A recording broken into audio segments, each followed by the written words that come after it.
ত্রয়োদশ সংসদ নির্বাচনে রোডম্যাপ ঘোষণা কমিশনের। রমজানের আগেই ভোট, 2 মাস আগে তফসিল।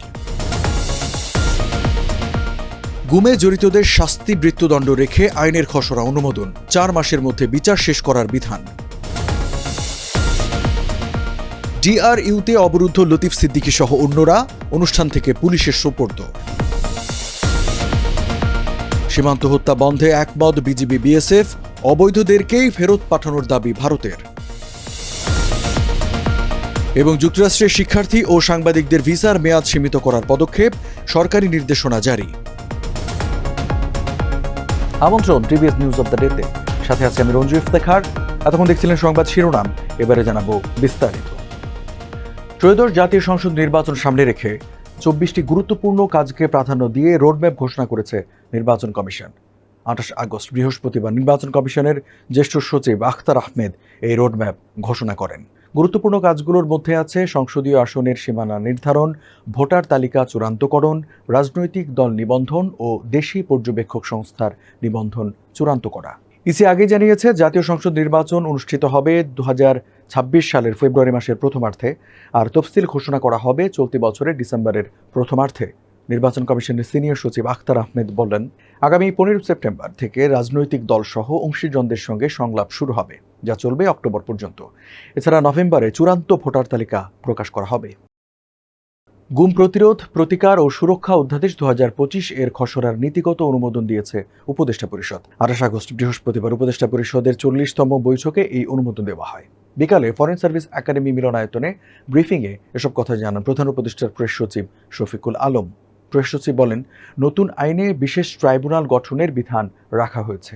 ট্রাইব্যুনালে 120 দিনের মধ্যে বিচার কাজ শেষ করার কথা বলা হয়েছে। শফিকুল আলম আরও জানান, নৌ পরিবহন মন্ত্রণালয়ের আওতাধীন চিলহাটি স্থলবন্দর, দৌলতগঞ্জ স্থলবন্দর, তেগামুখ স্থলবন্দর বন্ধ ঘোষণা করা হয়েছে।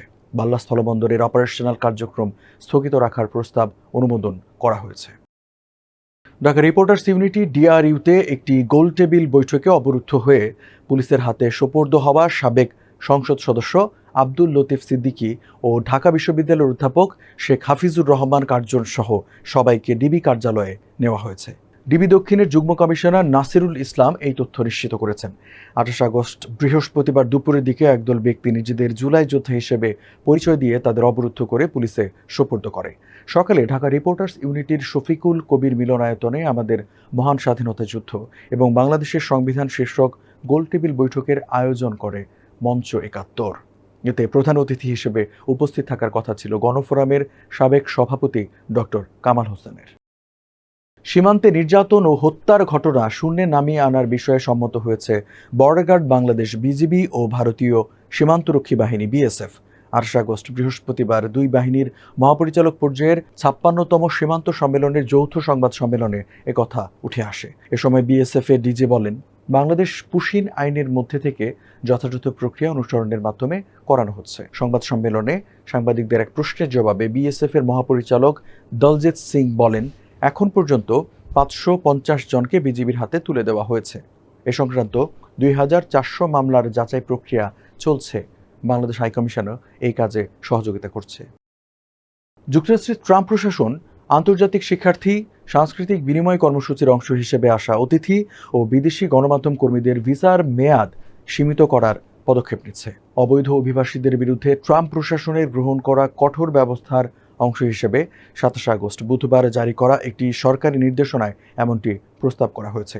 প্রস্তাবিত নিয়ম অনুযায়ী আন্তর্জাতিক শিক্ষার্থীদের জন্য এফ ভিসা, সাংস্কৃতিক বিনিময় কর্মসূচির অংশগ্রহণকারীদের জন্য জে ভিসা এবং গণমাধ্যম কর্মীদের জন্য আই ভিসার মেয়াদের একটি নির্দিষ্ট সময়কাল নির্ধারণ করবে। বর্তমানে এই ভিসাগুলো সংশ্লিষ্ট কর্মসূচি বা যুক্তরাষ্ট্রভিত্তিক কর্মসংস্থানের মেয়াদ পর্যন্ত বৈধ থাকে। নতুন প্রস্তাব অনুযায়ী শিক্ষার্থী ও বিনিময় কর্মসূচির ভিসা সর্বোচ্চ 4 বছর পর্যন্ত থাকবে। সাংবাদিক ভিসার মেয়াদ সর্বোচ্চ 240 দিন। প্রয়োজন হলে নতুন করে মেয়াদ বাড়ানোর জন্য আবেদন করা যাবে। দর্শক, এই ছিল আজকে টিভিএস নিউজ অব দ্য ডেতে। এতক্ষণ সাথে থাকার জন্য ধন্যবাদ সবাইকে।